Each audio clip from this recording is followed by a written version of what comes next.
Center, we will comply. And I sat down in one seat and put the poster in another, rolled up. So why did you then open the poster? Well, the poster was lying in the seat. It was no distraction. A news reporter crawled over to me and said, "May I take a picture of your sign?" And I unrolled it. She realized it was a poster. We were whispering. There was no distraction. It was down in the seat. And the gentleman observed it, and next thing I knew, it happened so quickly. My daughter said that he twisted my wrist, pushed me, grabbed the sign, and ran back to his seat. And as he did that, the entire audience cheered and clapped. And then I realized as he was walking away, what really upset me was I noticed he was crumbling my poster up into a ball. So I leaped out my seat, got to him immediately, and snatched my sign back and said, "Give me my sign."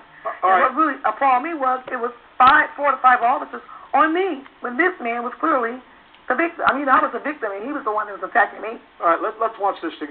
Raj, make sure we get this from the beginning. What we want to see let's see if we see the part at the beginning where, all right, get all that stuff from the bottom of the screen because we can't see anything if it's up there. Oh, so this wasn't cut very well. Darn it. Oh, well. All right.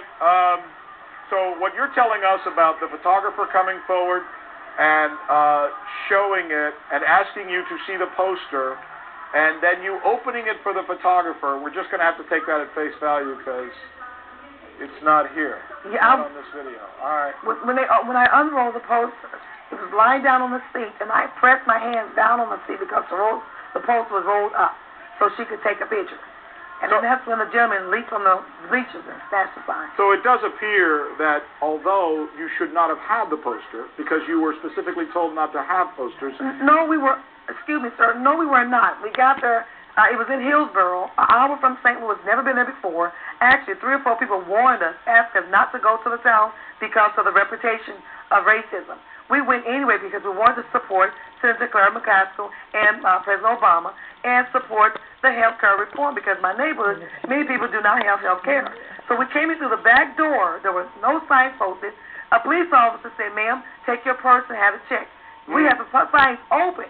Walking through the hall. We get to the table where 3 other officers were, and they checked our purse, and the signs were open. And they said, it is not our job to tell these people they cannot take signs in. Legally, according to our First Amendment, I've gone to election polls. No, I get that. And listen, I understand. Just let me ask you, first of all, I'm told now that we have the video that you were describing. Now, before you roll it, Raj, what you just said is you had it rolled up in front of you in a chair. A photographer comes over and asks you. A female photographer says, "Can I have a peek of it?" So you unfurl it just so they can get a picture of it. That's when the man with the blue shirt comes over. Now let's watch that to see if the video matches what you just said. Hit it now, Raj.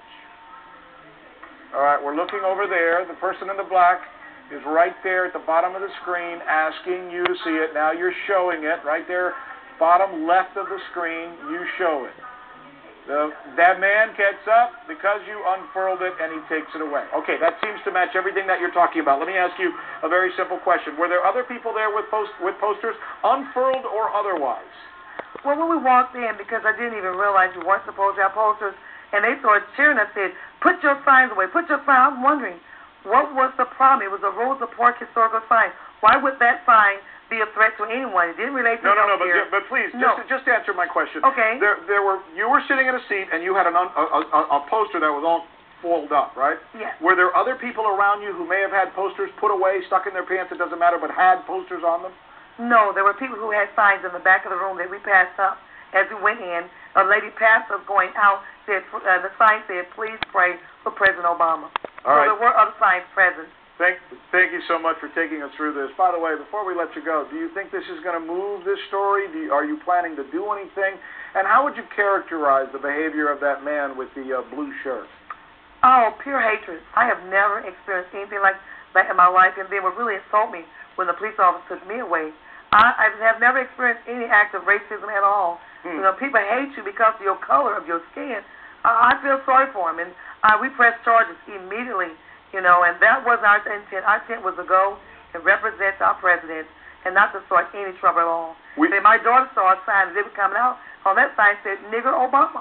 I mean, you know, and those people were sitting in the audience with these signs, and the man that sat next to this gentleman approached me and said, ma'am, I'm sorry. He gave me his business card.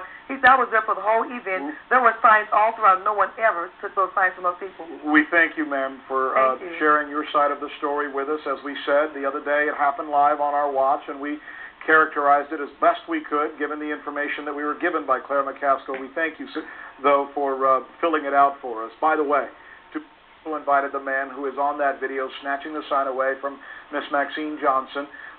We invited, his name is James Winfrey. He has so far not responded to our numerous